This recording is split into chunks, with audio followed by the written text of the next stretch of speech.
ce qui m'a intéressé chez Bernard Friot, c'est ça, c'est de montrer que le capitalisme, c'est pas une structure de domination avec une seule classe, la classe bourgeoise, ce qu'on lit chez les économistes atterrés.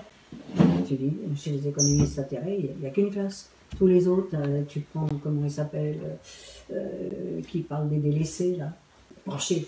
Porcher. Voilà. Ah, et Thomas Porcher, c'est ça? Porcher. Les délaissés, tu lis ça, tu dis, putain, on n'en est pas sortis, ils étaient tous victimes comme ça. Ouais. Mais chez lui, c'est ça ce que je trouve. Et c'est pas, voilà, tu vois bien, tout est fait à partir d'actes qui ont été posés. Il n'a pas inventé que la classe ouvrière était une classe révolutionnaire. Ouais, donc la victimisation de l'exploité est contre-révolutionnaire en fait. Bien sûr, bien sûr. Et puis en plus, ça arrange la classe bourgeoise. De penser que cette classe de victimes, il n'y a rien. Et en plus, ils peuvent se donner bonne conscience en faisant œuvre de charité. Ah bah oui, aussi. Donc quand on a des pauvres, des victimes, etc., on peut complètement... la solidarité. C'est ça. C'est ça, la solidarité capitaliste. Ouais. Donc voilà, c'est ça ce que j'adore chez lui, c'est qu'il montre qu'il y a une classe consciente de ses intérêts et qui s'organise pour les promouvoir. Et donc ça, le fait qu'il y ait deux classes, c'est une contradiction. Il n'y a pas qu'un capitalisme qui nous domine, il y a aussi cette classe qui essaie d'avoir les avantages que sa classe veut, tu vois, et que c'est une lutte de classe. Donc les capitalistes, c'est Rothschild, c'est Bernard Arnault, c'est Xavier Niel, c'est Bill Gates et leurs valets serviles qui sont les membres des divers gouvernements, quoi. Bah, oui. Ceux qui détiennent les moyens de production. Pardon. Ceux qui détiennent les moyens de production. Oui, bah ça oui. Et qui détiennent maintenant aussi le pouvoir politique, clairement. Oui. Macron, on rappelle, c'est quand même, il a été assistant de Rothschild, c'est ça?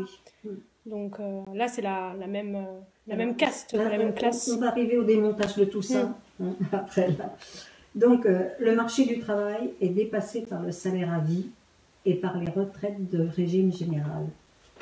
Ça, comment je vais expliquer ça? Quand je l'ai lu, je l'ai tout à fait compris. Tu n'as pas assez parlé du salaire à vie, justement. Non, je n'ai pas assez parlé du salaire à vie. Mais pourtant, nous, c'est ce qu'on a. On a un salaire à vie. Les professeurs, oui. Les enseignants. Les enseignants, tous les fonctionnaires, ils ont un salaire à vie. Ils ont 18 ans jusqu'à la mort. Et alors, peut-être que je vais remettre ça après. Mais ce que tu n'as pas parlé, c'est peut-être prévu. Mais quand en 1946, ils se sont réunis avec Ambroise Croizat, par exemple, avec des économistes, ils ont calculé qu'avec le PIB de la France, on pouvait payer tous les Français. C'est maintenant, ça, chérie. C'est pas en 1946, c'est maintenant. C'est maintenant. On peut payer tous les Français de 18 ans jusqu'à leur mort. Même les étudiants, à partir de 18 ans, et avec un salaire qui correspond à peu près au SMIC, le plus bas. Plus que ça, c'était combien? Je ne sais plus, 2000 et quelques euros. Jusqu'à 2000, jusqu'à 3-4 000 euros en moyenne. En moyenne. Et c'est possible avec le PIB. Avec la richesse produite. Avec la richesse produite. On peut payer tous les Français. C'est incroyable, il n'y aurait plus de chômage. C'est possible. Oui, ça c'est intéressant, on en avait parlé un petit peu la dernière fois, on s'était vu. Et en plus, ils ont leur salaire à vie, mais ils ont aussi leur salaire lié à la personne. C'est-à-dire que on ne pourra pas le dire, tu es là, demain tu iras travailler à tel endroit. Non. Oui, parce qu'on n'est plus lié à l'emploi. C'est ça ce que je trouve. C'est ça qui est... J'ai vu ça clair dans ma vie, en me disant, mais comment j'ai été con, voilà, de ne pas avoir été capable de voir que j'avais un salaire à vie. C'est vrai, mais tu te rends compte? Et puis en fait, je me dis, mais c'est pour ça que la bourgeoisie nous a tant tapé sur la gueule. Les fonctionnaires, les fonctionnaires, ça faut rien, les fonctionnaires. Non. Pas seulement la bourgeoisie, tu as combien de gens autour de toi qui critiquent les fonctionnaires? Ce sont des feignants, parce qu'ils sont... oui, mais tout le monde pourrait être comme ça. C'est quand même... La sécurité de l'emploi, c'est incroyable. Mais ça ne veut pas dire qu'on... C'est même pas... Ça ne veut pas dire qu'on serait tous fonctionnaires. Non. Mais qu'on aurait un salaire à vie. C'est l'exemple. Oui, c'est le statut du fonctionnaire, c'est-à-dire l'idée de salaire à vie qu'il faudrait étendre, en fait. À toute la population. Et actuellement, il y a, donc les fonctionnaires sont les seuls encore à avoir un salaire à vie. Et donc, ils ont cet avantage, et on ne peut pas le nier, ils ont cet avantage par rapport aux autres travailleurs. Et cet avantage, en principe, devrait leur donner des devoirs supplémentaires, à savoir qu'ils devraient, parce qu'ils ont un salaire à vie, parce qu'ils sont protégés de la précarité et de la pauvreté, ils devraient être l'avant-garde révolutionnaire du peuple, pour justement militer, pour étendre leur statut avantageux à l'intégralité de la classe prolétaire. Je me méfie toujours de l'avant-garde, parce que l'avant-garde, j'en ai eu marre moi d'entendre parler de l'avant-garde. Les rouges là, l'avant-garde. L'avant-garde du prolétariat. Et c'est tous, la démocratie c'est nous tous. Et tu parles de privilégiés, mais je ne trouve pas qu'ils soient privilégiés, c'est comme ça. Hein. Alors, c'est vrai qu'on les présente toujours, comme les retraités, on les présente comme des privilégiés. Ben non. Non, bien sûr. Non, c'est vrai. Et ce qu'il y a surtout, c'est qu'on est reconnu comme producteur sans avoir à passer par le marché du travail. Alors on va dire toujours, les fonctionnaires, mais qu'est-ce que ça produit les fonctionnaires? Forcément, ils veulent toujours nous remettre sur le marché du travail, alors qu'on en est sorti. Hein? Et on n'est pas, mais nous. Et puis les soignants, qu'est-ce qu'ils produisent les soignants? Mais ils ne produisent pas les soignants. Tu vois, c'est toujours, c'est ça les capitalistes. Oui, tout ce qui leur rapporte pas, en fait, ils le considèrent comme du non-travail. Exactement. C'est exactement ça. Alors que les soignants produisent du soin, que les enseignants produisent de l'éducation et de l'instruction, Mais tout ça, on va dire, c'est utile, tout ça, c'est utile, mais ça produit pas. Donc, écoute un peu ce qu'on va te dire, les fonctionnaires. Voilà. Le pire, c'est que je te dis que j'ai passé et même maintenant en tant que retraité avec un salaire, une pension jusqu'à ma mort, je devrais pourtant défendre ça, quoi. Bec et ongle. Ouais. Ça, c'est tous les gens qui vont me dire, tu ne produis rien. Donc c'est l'appel pour que tout le monde défende le salaire à vie et les pensions de retraite, évidemment. Mais en fait, la pension de retraite, c'est un salaire à vie, en fait. C'est la prolongation. Mais c'est ça, voilà. Oui. Alors, là-dessus, maintenant, attends, je vais continuer. Oui. Alors, si le statut du producteur n'est plus celui qui met en valeur du capital, quelle est l'institution légitime pour considérer ceux qui ont un salaire à vie comme producteurs de valeur? Parce que moi, je me rappelle, je me disais, quand j'étais enseignante, je me disais, moi, qu'est-ce que je produis? Moi, je produis rien. Putain, je travaillais jusqu'à minuit le soir. Et elle produisait rien, cette pauvre conne. Mais qu'est-ce que c'est l'institution légitime qui va reconnaître que les travailleurs, les salariés à vie, qui ont un salaire à vie, c'est que la lutte des classes qui va faire ça. C'est que la lutte des classes. Voilà. Et quand Croizat disait, les parents de 2 enfants produisent, tu te rends compte?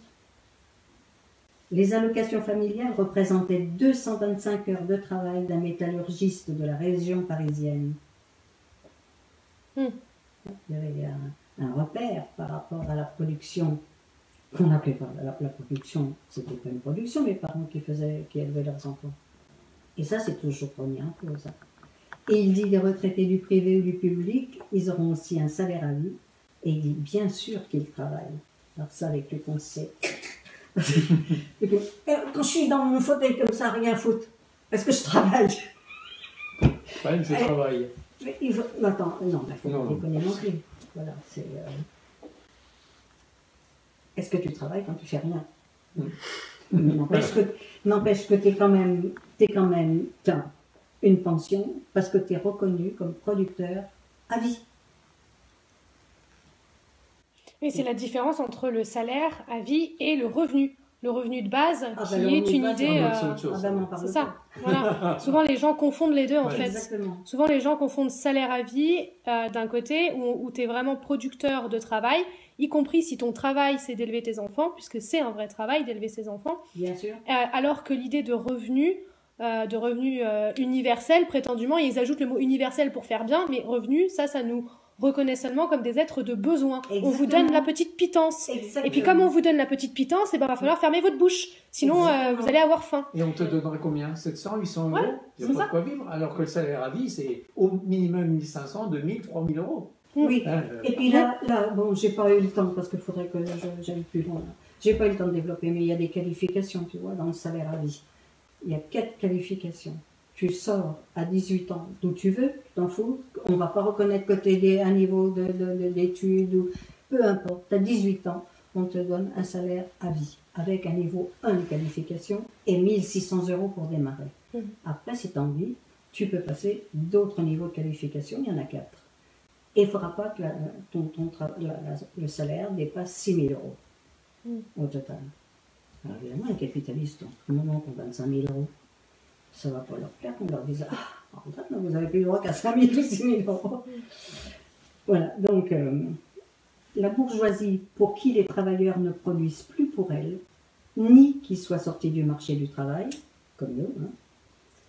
Pourtant c'est une réalité en acte, on n'est plus dans le marché du travail, et ni qu'ils travaillent. Elle a toujours nié qu'on travaillait. Peu importe, je vais continuer après ça. Le statut, la lutte de classe est terrible et violente, parce que je ne sais pas si vous imaginez, là maintenant, on se met en lutte avec cette idée-là dans la tête. Le statut communiste du producteur, qui nous sort les pattes de la classe dirigeante, qui sort le travail de sa définition capitaliste, est un acte révolutionnaire des communistes et des syndicalistes en 1946. Et je dis, un acte révolutionnaire qui concerne 5 millions de fonctionnaires, maintenant, à vie. 7 millions de retraités avec un salaire à vie. EDF, GDF, qui ont un statut de type public.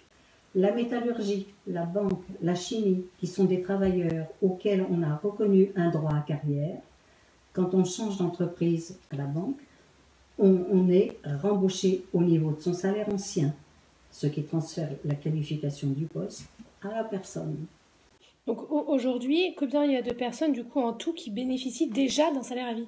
18 millions. Donc on est 66 millions de Français, en comptant les enfants, etc. Oui, c'est ça. Et il y a Après, des... il faut enlever ceux qui ont moins de 18 ans, parce ça. que tout cela, Oui, déjà. pas de salaire. Donc, en tout cas, il y a 18 millions de personnes qui bénéficient déjà d'un salaire à vie. Donc pour ceux ou celles qui diraient que c'est pas possible, bah, on peut leur rétorquer que c'est déjà possible pour 18 millions. Bien donc sûr, si c'est possible pour 18 millions, il n'y a plus de raison que ce soit pas possible pour le reste de la population, à partir de 18 ans. C'est possible, hein, par rapport aussi à ce qu'on disait tout à l'heure, par rapport au PIB et à la création de richesses. La France crée suffisamment de richesses par an pour payer à tous les Français en âge, 18 ans à la mort, Et puis, au lieu que cette richesse-là soit captée par une minorité, vraiment. Hein. par une minorité, Et pour alimenter quoi oligarchique. Les fonds de pension américains, enfin je ne sais pas quoi. Mais... alimenter leur propre richesse au détriment du bien commun. Théoriquement, c'est possible. Oui. Il y a des... Mais bien sûr, dire c'est théoriquement, possible. parce qu'il y a des théoriciens, il y a des penseurs qui, comme Bernard Friot, qui s'y... Mais tu vois ce qu'il dit, il dit pas de choses qu'il a inventées. Tout ce qu'il prend, c'est des actes qu'il prend. C'est des choses qu'il a pris en acte. Hein, c'est pas, ça sort pas de son chapeau, tout ça. Ça existe. Ouais, et c'est pour ça que tu disais en introduction très justement que le communisme n'était pas un idéal. Non, c'est pas un idéal, c'est un chemin. Tu vois, c'est un chemin. Et c'est ça ce que je note, c'est par où c'est passé, par quels actes c'est passé, pour qu'on puisse sortir du capitalisme. Alors évidemment qu'on n'en est pas tout à fait sorti, parce que faut pas que je me jette l'anathème sur les communistes. Tu peux parler librement. Hein. Mais quand même... Nul n'a à être inquiété pour ses opinions. Vas-y, lâche-toi. Ouais, non, mais vraiment, voilà. Et donc voilà, alors...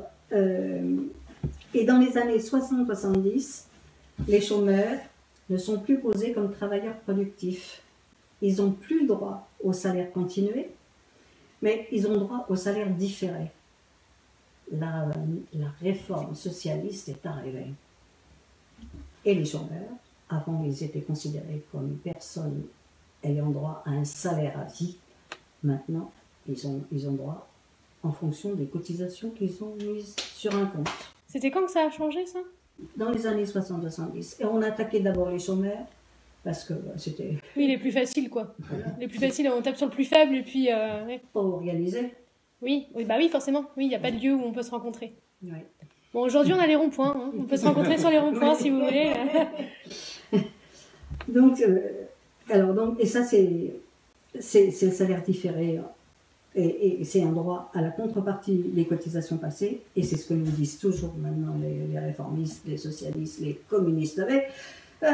Vous avez cotisé, vous avez droit. Oui, ils disent ça aussi pour les retraites. Bien sûr, c'est ça. Bien sûr. Alors, c'est sur la restauration de la pratique capitaliste du travail qu'est centrée la réforme.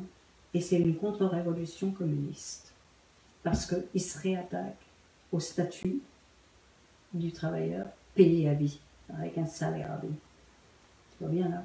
Ouf, les chômeurs, c'est merdoum. Et alors, quant aux allocations familiales, qui reconnaissaient les travailleurs sortis de l'emploi, ils n'étaient pas payés, les parents n'étaient pas payés pour leur emploi, puisqu'ils n'étaient pas dans l'emploi. Ils étaient payés parce qu'ils produisaient. Hein? Tu vois, c'est...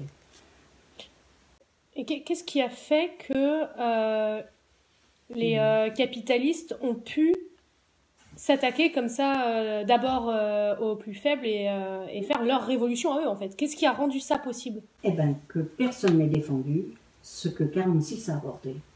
La sécurité sociale en 46, et ça a été... En 46, ça nous a apporté ce salaire à vie, ça date de 46, hein. Et tout ce qui est demande maintenant sur le salaire à vie, c'est Croizat, hein. C'est Croizat, c'est Torres qui a aussi été ministre de la fonction publique. Mais pourquoi les travailleurs n'ont pas défendu la sécurité sociale? Pourquoi? Attends, ça alors là, c'est que la bourgeoisie, elle a l'hégémonie sur... Elle est très hégémonique, regarde-moi ça maintenant. Tu écoutes ce qu'elle raconte? Ouais, c'est impressionnant. On en est arrivé à un point. Elle nous tord la tête sans arrêt. Si on veut suivre ce qu'il raconte là, on va tomber fou. Elle a gagné la bataille de la propagande, la bataille des idées. Elle a gagné la bataille des idées par la propagande. Alors, c'est pour ça que je te disais la dernière fois que je suis allée voir Maurice Serrin, et que je lui ai dit, ben, Maurice, t'as lu Bernard Friot? Il me dit, oui, on l'a fait venir une fois.